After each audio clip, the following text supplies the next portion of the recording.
Auto insurance can all seem the same until it comes time to use it. So don't get stuck paying more for less coverage. Switch to USAA Auto Insurance and you could start saving money in no time. Get a quote today. Restrictions apply. Excuse me, can you take a photo of me? Sure, but if you had the new Samsung Galaxy Z Flip 6, you could snap your own hands-free selfies. Really? Watch. I just flex it to the perfect angle, set it down, and FlexCam with Galaxy AI automatically zooms for the perfect shot. Whoa. Post-worthy. New profile pic-worthy. Flex the newest Galaxy AI Foldable Z Flip 6. Get yours now at Samsung.com. Samsung account login required. FlexCam length varies and is shorter than standard zoom length. Galaxy AI provided free until end of 2025 on supported devices.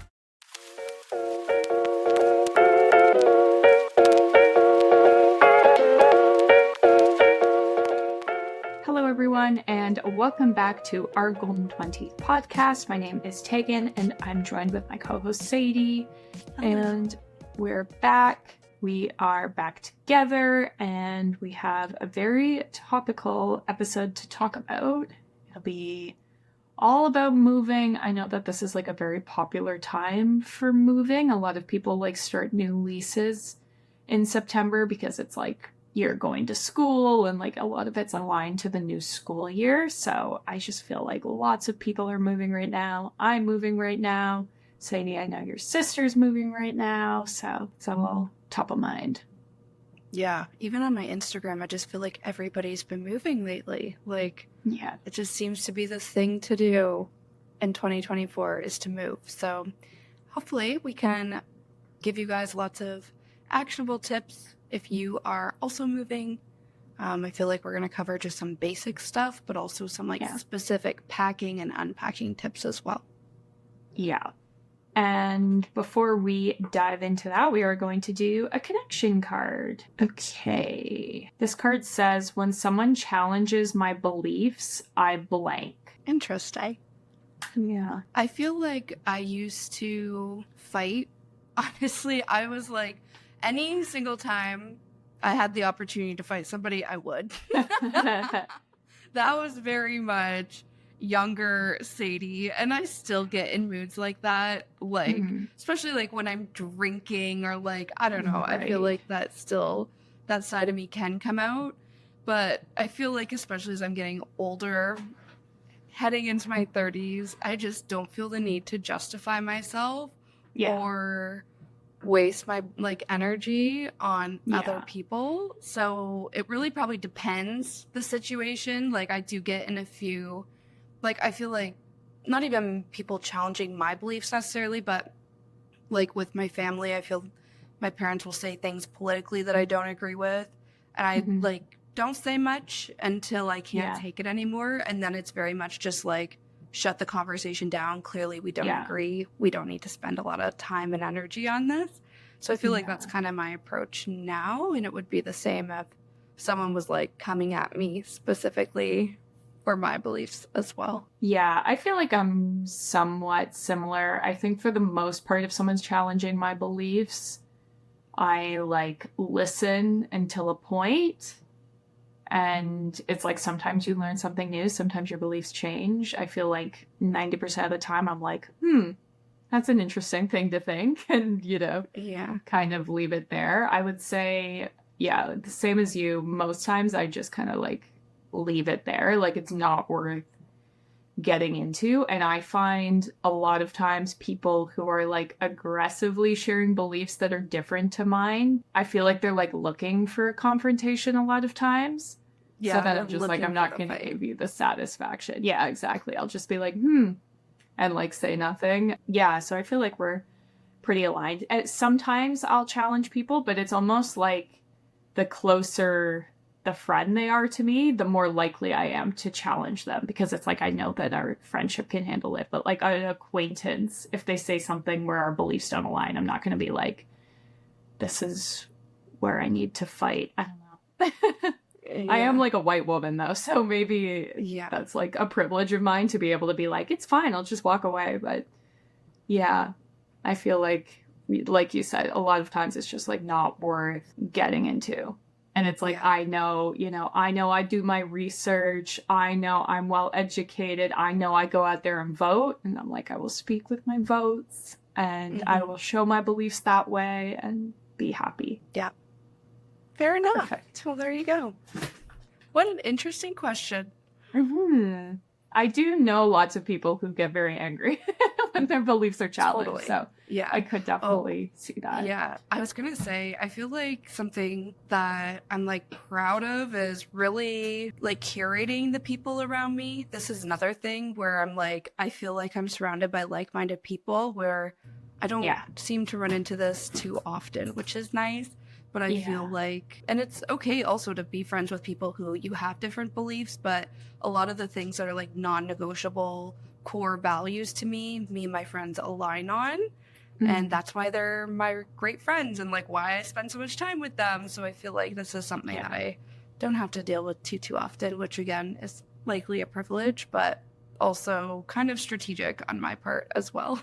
Yeah, definitely. I feel very lucky that I'm the same, or it's like I don't have like big belief battles with my husband or like my family very often or my friends. It's usually like random acquaintances that are saying weird things. And then the best part of like my husband and I being aligned in our beliefs is that we can go home and be like, can you believe that they said this? 100%. That's awesome. Great. Okay, we can get into all of the moving tips and tricks. I feel like I'm a moving expert. I said in my like little solo episode, I think I've moved like 6 times in the last 10 years. Oh, geez. So I am ready. And I have only ever moved myself. I've never used a moving company. I have only been moving like small distances. The furthest away has been like 2 hours by car. So nothing too crazy. Obviously, like if you're moving across the country, it makes sense to get like a moving company and that sort of thing. But all this to say, I feel like I am qualified to share. And then I just know people listening, they're going to listen to the tips that are like, use sturdy boxes and be like, girl, why are you hyping this up so much? But still, I'm excited. That's funny. My sister's currently moving to the state. She's moving to upstate New York. And I feel for her so much because she accepted a job there, but like just the amount of paperwork and like extra things she needs to do to move countries. Like, I feel like it's valid, you know, just moving countries. It makes sense. There's so much involved in that, especially if you're going there to work. But it's just like, oh my God, I'm stressed for her and I'm not even dealing with anything. Like, it's just crazy. But all this to say, I feel like no matter how far you're moving is very overwhelming. And I don't know. I feel like we just need to validate that too, because it's not as easy as like, okay, and then you pack your boxes, then you move them to your new place, and then you unpack them and you're settled. It's like, no, that's very unrealistic. Yeah. So I feel like you were saying, Take, maybe some of the tips we're going to provide are basic, but when you're in the chaos of moving, you need to remember the basics and like take it one step at a time, because it is a very overwhelming process. Yeah, 100%. That's a good point. I've heard that moving is like one of the most stressful events in your adult life. It's like getting married, getting divorced, switching jobs, having a baby, and moving. So if you are in the process and are like, I'm losing my mind, like, fair enough. This is probably the top 5 most stressful moment of your adult life. So that's fine that you're stressed about it, but you will get through. Yeah. I feel I haven't moved in a while, thankfully, knock on wood. I am kind of itching to move just because everybody else has been moving or been seeing people. And I'm like, I've been here so long, which is great. It's why I continue to stay, be under rent control. But I'm like, it'd just be fun to like, I don't know, switch things up. But all this being said, I feel like my family works really well as a unit when it comes to moving. And this kind of goes into my first point of like moving tips, or my first tip for you guys is to ask your friends and family to help or hire professionals. And that's because it is so overwhelming. And my family and I, like, there was me and my sisters, so I have 2 older sisters, we're all like 3 years apart. So there was a time, you know, when my oldest sister was in college or university, she was graduating university, my other sister was moving into university, that, you know, it was so many moves in so many years between the 3 of us, where we kind of had this running joke, but it was very accurate, where the person who was moving was the least helpful person out of all of us because they were so overwhelmed. They had no idea what they were doing. Like, they just couldn't make decisions, nothing, because they were just like so stunned in how overwhelming it was, where everybody else would step up and be like, okay, we're going to put, you know, the plates in this cupboard, and if you don't like it, you can change it later. But I feel like just leaning on your friends and family, it might feel like a big ask to be like, hey, can you help me move? But I really think it's like worthwhile doing, because it's not something you should have to do on your own since it's so stressful. And if you feel like you don't have friends and family to help, or, you know, schedules aren't aligning, people aren't available, whatever the situation is, it might be worth hiring professional movers to help you. I've been seeing so many YouTubers who like have hiring companies that like pack for them, and then they move their boxes for them like all on the same day. And I'm like, that is nuts. Obviously that would be very pricey, but it's like, again, you maybe need to make a choice. Do I want the mental stress, or do I want to just throw money at the problem?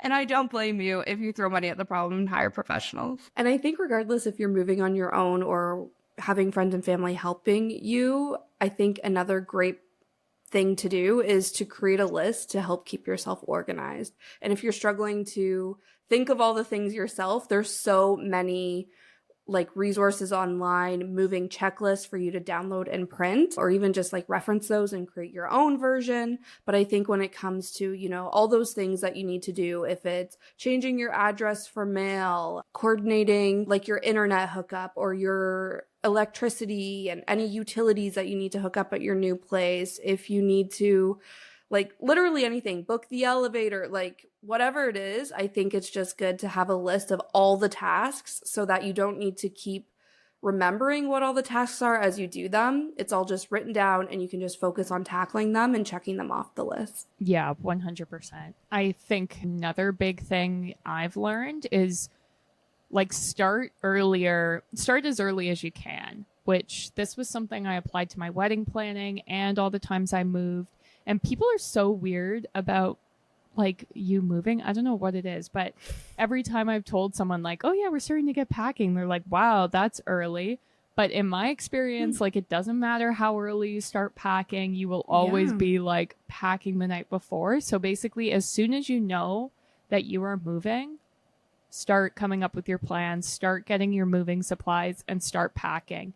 What system we do is we basically start packing the things we know we won't use. So we're moving right now. We're packing like all our Christmas supplies because we aren't going to need them. And then we pack those, and we'll pick a spot in our house where that will be like the moving pile. And we pack all of those things in the back last so that, you know, if for whatever reason we need to take 2 trips, it's not like, you know, we're at our new place and we don't have any of our plates or cutlery. That's things that are packed last, so it'll be added to the pile very last. We'll know that that's like the first box moved, that sort of thing. So that was one thing I wanted to mention. The other thing is to save more money than you think you will need, because random costs add up very quickly, whether it's like moving boxes, tape, like you go through so much green painter's tape, Sharpies, like if you need to rent a dolly, like whatever it is, things just go up. And when you're like on moving day and it's crunch time, it's not the time to be like, ooh, I only have $25 in my account. Like, I'm not going to be able to pay for this. Have more saved, have a little like emergency fund specifically for moving so that you can cover the unexpected costs. Even just like, you know, you have your friends over and you realize we have absolutely no food in this new house. I want to order everyone pizza as a thank you.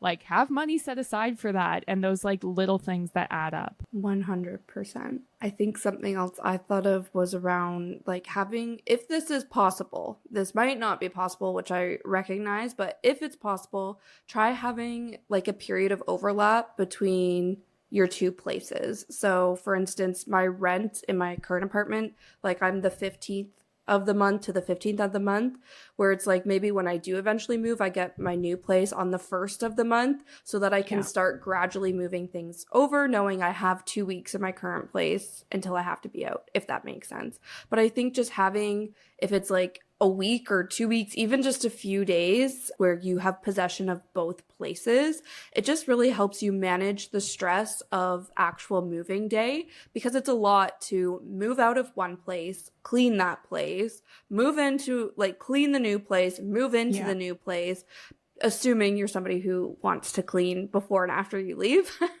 But I think it's just a lot. And even this could give you time, like if you're wanting to measure doorways to make sure you can get like the couch up the stairs or in the elevator through the door, your bed, whatever it is. Even if you're ordering new furniture, like all of this just gives you the time to do that. And the last bonus I could think of was you could also start gradually moving things over. So some of those things you were just talking about, Tag, where it's like, I can pack this super early. Maybe, you know, you can also move them to your new place super early because you know you won't need them right away or while you're still at your last place. So if it's possible, try to have some overlap between places. Yeah, definitely. It makes things way, way easier because you also have like a little more wiggle room if you're like, I have too much stuff, it's not going to fit in the moving van or whatever it is. It's not like, well, we've only got it for another 2 more hours, so we're going to make it work. Exactly. So definitely. Some other tips I had were, one, to declutter before you pack. It's just easier, like when you're packing, to be like, okay, I don't need this anymore. I have moved so much stuff from different apartments and it's just like a pain. If it's not sparking joy, donate it. Like, you don't need to be paying to move it to a new place where you're not going to use it. So definitely start there. The other thing is, when you're moving, to pack yourself a bag like you're going on vacation. So this would be a bag with like a week's worth of clothes, including like underwear and pajamas, a couple pairs of shoes, and your toiletries, so that when you're arriving at your new house, you're not like, I'm trying to move all this stuff in, but I have to go to bed tonight. So not only am I moving it in, I have to find which box all my pajamas are in and then try to unpack that. Like, it's just a pain. Assume that you'll be living out of like a suitcase or a weekender bag, and pack accordingly, and then you can just sort of live out of that bag until you start to get things a little more unpacked. 100%. I think that kind of went into some of the packing tips. Like, it's a perfect segue into some packing tips that we had, because I had something similar around setting aside essential items that you'll need right away. So you were just talking about like toiletries and, you know, pajamas, sheets and everything for when you're first there. But I also, like, in your new place, sorry. But I also think you can apply this to, like, you have a box of household things that you know you're going to need in the new place. Again, if you have like crossover between places, maybe you take this box before you move anything else there. But this is the box with things like tools and scissors, things that you know you're going to need to help you unpack and get settled. It could also be cleaning supplies. Apparently, I'm a big cleaner when it comes to moving, since I keep bringing it up. But I think that's really handy, as well as like hand soap or toilet paper, paper towels, like garbage bags, things that you need in order to unpack and pack. I think having those essentials set aside is also really key. Yes, 100%. I think thinking about packing overall, we've already talked about like boxes and those sorts of things, but this is, I think, the key element to packing, is to start getting your moving supplies together. I'm lucky that this is actually my first move where I've had to buy moving boxes. Every other move I've done, all of my boxes have been recycled.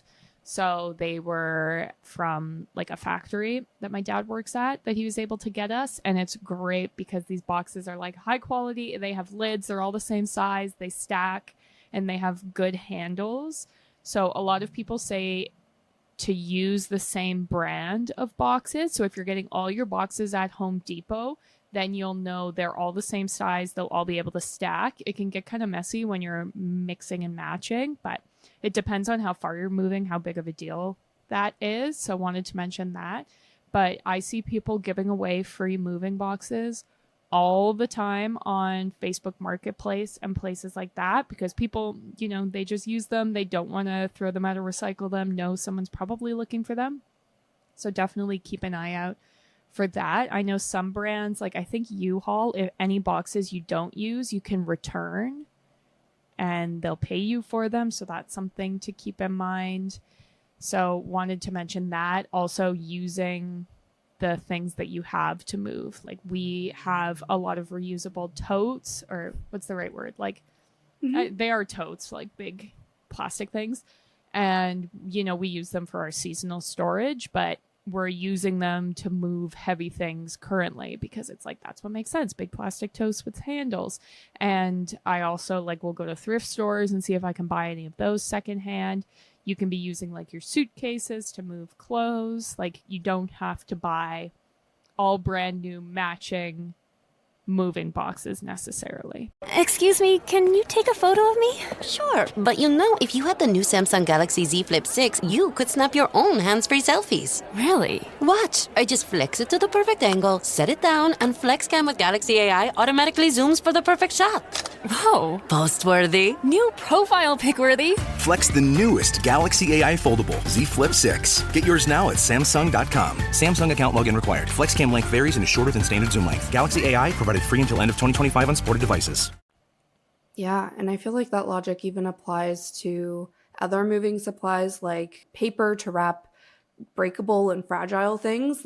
I find I can put my linens to use for that kind of thing. Rather than wrapping my plates in newspaper or moving paper, it's just wrap them in tea towels and your bed linens and put all of those types of things to use to really, and I think that really helps not only save you money, but it's also just such a pain to have to break down all these boxes and get rid of them once you're in the new space. I think, speaking of boxes, something that I have always done and I feel really makes it helpful to get situated into a new spot and stay organized. Cleaning and organization are key themes for me when I'm moving, apparently, but packing my boxes by room and then labeling them by room and also having a brief description of what's in the box. That might be moving 101 to some people and that might be completely revolutionary to other people, but I feel there's a high chance, however you have been living and you're set up in your current place, you'll probably mimic that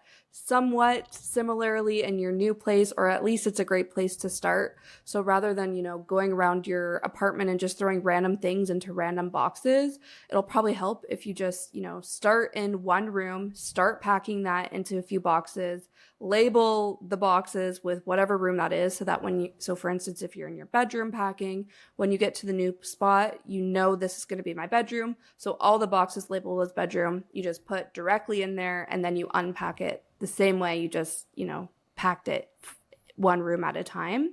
And I think having a brief description of the other things that are in that box helps as well, because you might have, 5 bedroom boxes, or I think kitchen's a big one where you probably have quite a few different things going in your kitchen or a few different boxes of things from your kitchen. But it's important to know, where's my dishes versus where's all the food that I packed or whatever. So having that brief description helps as well. Yes, definitely. I think related to packing boxes, I actually use bags for all softer items. So clothes, sheets, things like that. So I'll use clear garbage bags, and if they're on hangers in a closet, I'll keep them on the hangers and just wrap the bags around the top so that when you get to your new location, you could just stick the hangers on and take the bag off and it's already good and organized. And the other thing I wanted to mention is to be aware when packing boxes to not overpack boxes from a weight perspective, which this is so easy to do when it's just sitting on the ground, you're throwing a bunch of stuff in it. But check in periodically. And for things like dishes and things that get really, really heavy, stick with smaller boxes so that they're not too heavy. 1, so that you don't hurt yourself when you're moving. But 2, so that your boxes and handles aren't ripping when you're trying to moving, because obviously that's just a whole nightmare. So that's something to keep in mind. But also don't leave boxes half empty, because if there's any space for things to jiggle around, that's when things get damaged. So this is when it's good to keep towels, linens on hand if you have to fill it up. Even random things that aren't necessarily delicate, like clothes hangers. I'll fill in the top of boxes with extra clothes hangers, things like that, which can help from things being like jostled too much. The other thing I wanted to say was when you're moving furniture, try to keep all the hardware together, especially if you're taking furniture apart. So what I'll do is I'll take all of the hardware and put it in a little plastic bag and tape it with green painter's tape to the furniture itself, because you don't want to have to go like digging through bags to find the screws that put your bed together. Like, just tape it all, you'll know, and you could even label it so that if like parts of the bed go missing, whatever it is, you'll be able to all find it. But definitely some more things to keep in mind. Love it. I feel like we are now in the unpacking tips. We are like breezing through, even though it's like tip after tip, so much content. I think I was just talking about, you know, putting your boxes in your rooms according to how you pack them helps you unpack them as well. But something else on the unpacking side I really wanted to mention was taking the pressure off yourself to unpack right away and have to, you know, be settled the day or the weekend after you move in. Like, I feel like it's okay to unpack just to get things out of boxes and like, you know, where you can see it and things are accessible and, you know, you can start to get settled in, but you don't need to commit to how you unpack on day one for the rest of the time that you live there. Like, it's okay to live in the space and be like, actually, it makes more sense if my dishes were over here instead, and you move it around. Like, I think that's something that me and my sisters put a lot of pressure on ourselves for, and that's why we get so like overwhelmed and overstimulated when I'm the one moving or they're the one moving, because it's like I can't make a decision because I fear making the wrong decision, or whatever decision I make I have to stick to, where it's like that is not the case at all. Like, take your time getting settled in. I think that's the biggest thing for unpacking for me. Yeah, totally. I saw when I was doing research for this episode, some people were like, plan a housewarming party so you're forced to be unpacked by a certain date. And I was like, that's my literal nightmare. Like, no, thank you. Don't do that. Take your time, relax. Like, I was just like, well, that's a weird tip to say. But anyways, back to my tips that actually make sense. I wanted to say, like, when you're first moving in and when you're first moving out, definitely like take pictures and videos of everything if you're renting, so that, you know, if you have a deposit or anything like that, you're able to get your money back and you just have like an awareness of what the space is like. Also, make sure you're dressed appropriately. This is mainly inspired because I watch like so many YouTubers, and when they're moving, they look so cute and put together. And like, it's great content, but I don't always know that it's realistic. Like, you should probably be wearing closed-toed running shoes and like sweatpants and like clothes you don't mind getting like messy, because you're going to be like lifting things and moving things, and, you know, you don't want to drop a box on your foot, and, you know, keep that in mind. I also wanted to suggest unpacking your kitchen first. This room, I find, hosts the most amount of items that you use daily, and like you said, it tends to be the room that has the most amount of boxes. So I would definitely say like prioritize the kitchen first, just so that if you're there you're like, I really need a plate because I really need to eat some food, it'll already be unpacked, as opposed to like, you know, your books. You'll probably survive if you need to go 2 weeks without your books and things like that. I also think it's a good idea to break down boxes as you're emptying them, just so that you're not, as you're emptying them, creating more clutter. And what we mean by breaking down boxes is just like making them go flat, not like throwing them out or whatever. It just means like making them go flat, making them maybe sit in another room or wherever you're keeping your boxes. So that's definitely something that I think can help as well. Yeah. I think the other thing for unpacking that my family does extremely well is creating systems where it's like one person's, you know, usually it's like my dad's the one unloading the truck. There's somebody in the room. He's putting the box in the room where it's supposed to go. And then there's somebody in there to unpack it. And then there's maybe another person in there who's putting the things away.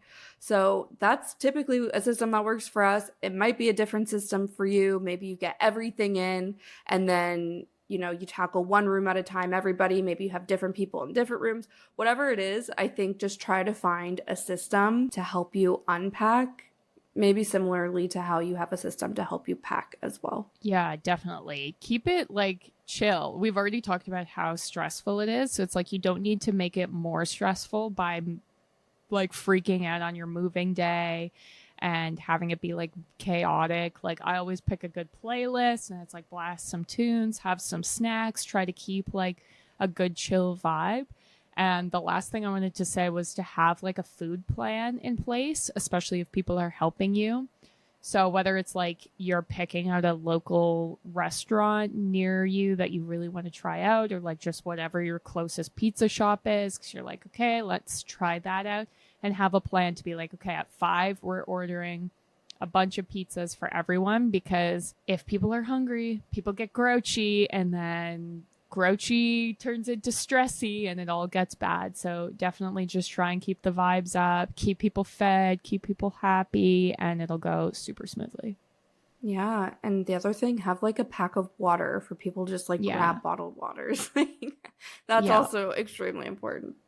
Yeah, and if you hire movers, tip them. Yeah, and I don't know, are you supposed to feed them and give them water? Like I've never hired movers before water either, could but be nice. Yeah. Gatorades.